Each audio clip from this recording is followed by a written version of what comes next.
Another message for you. Love. Wow, grabe. All you need is love. So, eto guys, yan, i-mind nyo na yan sa comment section. Love, pag-ibig, romansa, mga kapiksi, okay?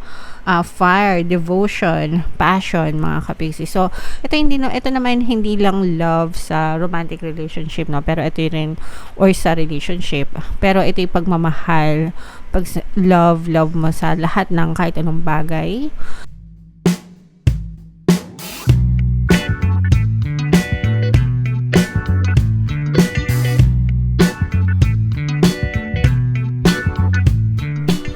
Hello guys, hello Sagittarius, welcome back to Pinay Pixie Tarot. Ang pamagat ng episode natin for tonight is messages from the universe para sa Sagittarius para ngayong July to August. General reading lang guys, pwede mag-resonate, pwedeng hindi, pwedeng positive, pwedeng negative. Kung ano na lang yung message na naka-resonate sa inyo guys, take that message. So, yung unang message natin guys, we have clarity, no? Ibig sabihin nito guys, nagkakaroon na kayo ng mga realization of truth, nagliliwanag na yung isip nyo, mga kapiksi, mas maliwanag, mas kalmado yung isip nyo, mas pwede ring, for some of you, pwedeng dumadating na yung mga sagot sa tanong nyo, ganyan-ganyan, kung may mga naguguluhan kayo sa buhay nyo. And pwede rin na nakakakita na kayo ng movement, no, sa inyong physical reality. Nagkakaroon na kayo ng mga conclusion, kumbaga. And pwedeng nagkakaroon din kayo ng mga solusyon guys sa mga problema nyo, okay? So, i-mind nyo to guys sa comment section. Mind, clarity of mind, peace of mind. Para sa mga kapiksi natin na naka-resonate, no, especially if, let's say, for example, talagang medyo mabigat yung mga iniisip nyo, marami kayong nagugulumihanan, yan, ganyan. Mag-meditate kayo mga kapiksi o kaya magdasal. Pero the best talaga yung meditation guys kapag ka-clouded yung thoughts nyo, kasi kapag nagme-meditate kayo, nagsusubside yung momentum of thoughts, kumakalma yung isip nyo guys, and that's the best time para magkaroon ng kaliwanagan. Doon talaga nagkakaroon ng kaliwanagan yung isip nyo. So, practicing nyo yung meditation. Sa channel natin guys, meron akong ginawang guided meditation, pampawala ng stress and anxiety. So, kung hindi kayo marunong mag-meditate guys, simulan nyo doon. Makakatulong yan sa inyo. Kahit isang beses lang sa isang araw. Another message for you, Earth, mga kapiksi, okay? So, ito yung paalaala, guys, na for some of you, we have to connect with our Mother Earth, mga kapiksi. Alagaan natin ang Mother Earth, ang ating tahanan, okay? So, dapat inaalagaan natin ito the way we treat our homes as well. Kung paano natin nililinis at inaayos yung tahanan natin. Kailangan ganoon din natin tinatrato si Mother Earth. And another message regarding this, mga kapiksi, this is about force, power, creation as well. So, parang this is our guides telling you na you have this very powerful force within you. Okay? That you can create the reality that you want, that the life that you want. Palagi ko yung sinasabi sa inyo, nire-remind kayo guys na you are more powerful than you think you are. Okay? Nasa sa inyo, kayo yung susi talaga ng creation, ng dream life na gusto nyong ibuhay sa buhay nyo. Your dream life can be your life in reality, no? Yung mga dati na dream lang natin, nakala natin, pinapangarap lang natin, iniisip-isip natin, pwede yan maging buhay mo talaga, as in, pwede talaga siyang ma-push out sa iyong physical reality. Okay? So, be, all you, be, focus on yourself, guys, para talaga ma-achieve mo lahat yan. Gusto mo, okay? Another message for you, love. Wow, grabe. All you need is love. So, eto guys, yan, i-mind nyo na yan sa comment section. Love, pag-ibig, romansa, mga kapiksi, okay? Fire, devotion, passion, mga kapiksi. So, ito naman hindi lang love sa romantic relationship, no? Pero ito rin, or sa relationship.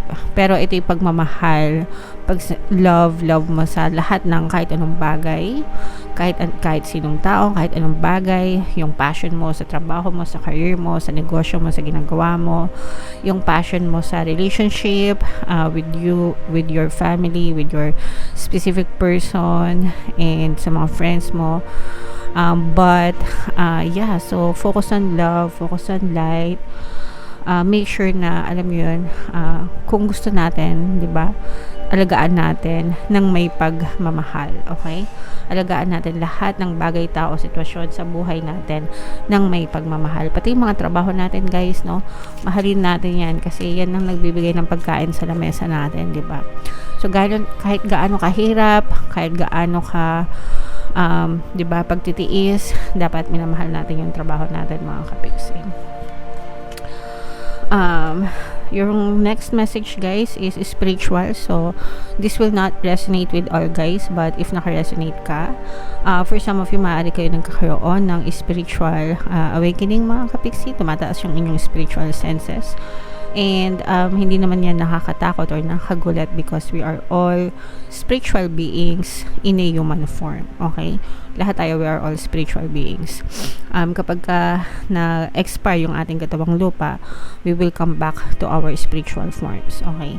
And sometimes yung iba sa atin, mas mataas yung spiritual senses. Malakas, kumbaga. And kaya akala natin parang abnormal or may kakaiba sa atin, di ba? But actually, yun talaga yung true form natin. If gusto nyong i-push, di ba? Kung gusto nyong i-push yung ganyan, go lang, maghanap kayo ng mentors or mga taong makakasagot sa inyo.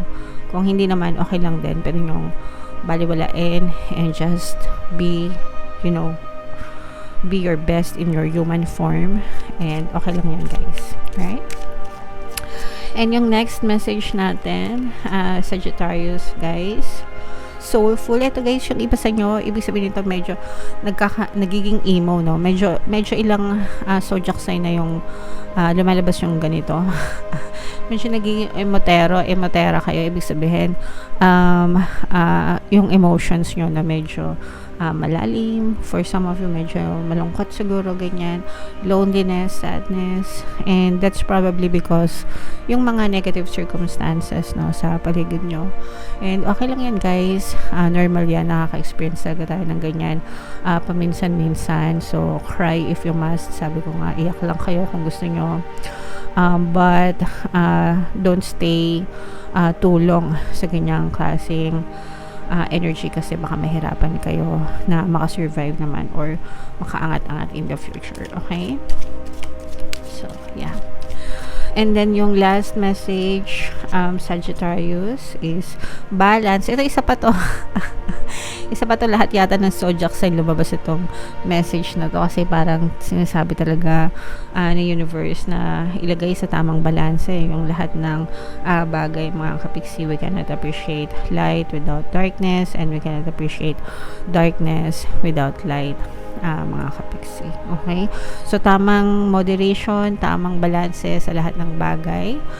Guys, lahat ng labis ay masama, lahat ng kulang or salat ay masama din. Okay? Right. So, comment down below, Sagittarius, if feeling nyo naka-resonate kayo dyan. Bubunod tayo ng isa pa dito, guys. Shuffle ko muna. Habang sinashuffle ko to, panoorin nyo muna yung video natin regarding sa ating paano mag-manifest ng abundance video course. Kapiksi, sawa ka na ba sa mga struggles at hirap sa buhay mo? Masipag ka ba at masikap sa buhay ngunit hindi ka pa rin umaasenso? Ilang beses ka na bang nag-attempt mag-negosyo at mag-invest pero palagi ka pa rin nalulugi? Sa pagkakataon na ito ay maaaring may subconscious beliefs ka na nagiging balakid sa iyong pag-unlad at pagyaman. Introducing, paano mag-manifest ng abundance video course. Dito ay matututunan mo ma-overcome ang mga balakid mo para tuluyan ka ng umunlad, umasenso, sumagana, maging matagumpay, successful at maswerte sa iyong kabuhayan, pera, trabaho, negosyo, salapi at kaperahan ng bonggang-bongga. Dali, mag-send na ng email sa pinoypixie@gmail.com at simulan na ang iyong pagyaman ngayon. Alright, so sa lahat ng gusto mag-avail ng course guys, yung promo natin for July, 500 pesos discount until July 31. So avail nyo na guys, super ganda. And meron din tayong bagong course guys, paano mawala ang third party at magkaroon ng harmonious na relationship para matapos na yung mga problema sa mga jowa nyong may kapit-kapit guys. Super ganda ng course, 30% discount until July 31, extended promo sale kasi bago pa lang yung course. So i-avail nyo na guys habang mura pa. Ito yung additional message para sa inyo guys. We have building blocks, okay? So, and this is true sa buhay natin. Ganito talaga yung dapat na ino-observe natin when we're trying to build success, build wealth in our lives. Diba yung construction, alam nyo kung paano yung construction, diba, nagko-construct ng bahay, bago pa yan itayo, syempre dadaan mo na yan sa planning, budgeting, ganyan, tapos mga approval, mga permit, ganyan, diba, tapos kapag na-aprobahan na, tsaka lang itatayo yung bahay, kung gusto mo, kunwari bahay or building, whatever, imagine niyo. So, kapag syempre magsisimula yan sa mga hukay-hukay, 'di ba? Tapos poste, yung mga bakal-bakal itatayo, 'di ba? Tapos buhos, ganyan. And then unti-unti yung mga hollow blocks, 'di ba? Layer, ganyan.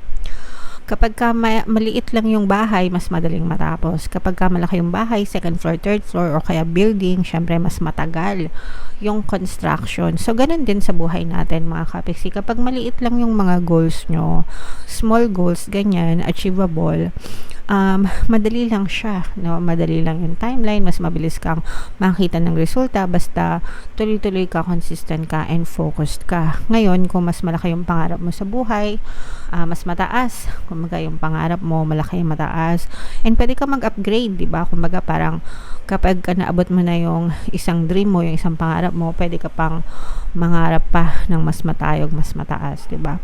So, syempre, yung timeline nun, mas matagal din, mas kailangan mo ng focus, diba? At saka kung merong mas maraming taong tumutulong sa'yo, mas madali, diba? So, in short, guys, huwag kayong mainip sa buhay nyo. Kasi marami ako nababasa dyan, guys, no? Hindi ko lang kinokomentan, pero I always read all of the comments, no? Yung iba talaga, as in, super atat sa mga manifestation nila. Gusto nila parang agad-agad instant, meron agad, mabilisan. Syempre, depende pa yan sa blocks nyo, balakid, no? Kapag mas malaki yung blocks nyo, mas marami kayong balakid, mas lalong matagal yung pagbibuild niyang wealth and success nyo. But it's possible. Lahat pwedeng mangyari, lahat posible. So, wag kayong mawawala ng pag-asa, guys, kahit gaano katagal, kahit gaano katayog, kataas yung mga pangarap nyo, pwede nyo ma-achieve, basta magsikap kayo, magtiyaga kayo, be consistent, mag-persist, okay? And sooner or later, one day, marirealize mo na lang na you're living your dream life na, okay? So, walang imposible, guys, basta focus, magtiyaga, wag maatat, magtiwala, have faith, persist. Ang pinaka-importante is yung pagpa-persist nyo sa pagiging positibo, okay? Kasi hindi nyo lang alam, yan yung isa sa mga super powerful forces para talagang ma-achieve nyo yung mga pangarap nyo sa buhay, mga kapiksi. Lahat tayo nagdadasal, lahat masipag, nagkakatalo lang yan, guys, sa mindset, no? Yung mindset mo versus sa mindset ng kapitbahay mo, di ba? Mapapansin nyo yan, kunwari sa isang neighborhood, di ba? Sa isang neighborhood, pare-parehas naman kayo ng bahay, pero yung iba, bakit mas sinuswerte, bakit mas magarbo, bakit mas ganto ganyan, pero kayo ganto ganyan. So, depende yan sa mindset nyo, mga kapiksi. Okay? Hindi yan sa dahil malakas sila kay Lord or what, kasi para-paras naman kayo nagdadasal, di ba? Para-paras naman kayo masipag. Again, it's dun kayo nagkakatalo sa mindset nyo, sa blocks nyo, mga kapiksi. Okay? Right. So, comment down below, Sagittarius, if feeling nyo nakaresonate kayo dito. Yung mga pampaswerte subliminals natin, guys, pakinggan nyo as in. Super nakakatulong yan, lalo na yung bagong subliminal natin pang taboy ng malas pang akit ng swerte. Pinapromote ko talaga yan guys kasi bagong-bago, fresh na fresh. Ang daming success story kasi yung affirmations na ginawa ko dyan, basta super positive, super yung technique talaga, grabe. Anyway, ito yung playlist, no? Pakinggan nyo para makatulong sa inyo. And ito naman yung ating success stories ng paano mag-manifest ng abundance video course. Click here to subscribe, guys, and click here to join our membership program. Thank you for liking, sharing, and subscribing, and see you again next time. I love you all, guys. Have a nice day. Bye-bye.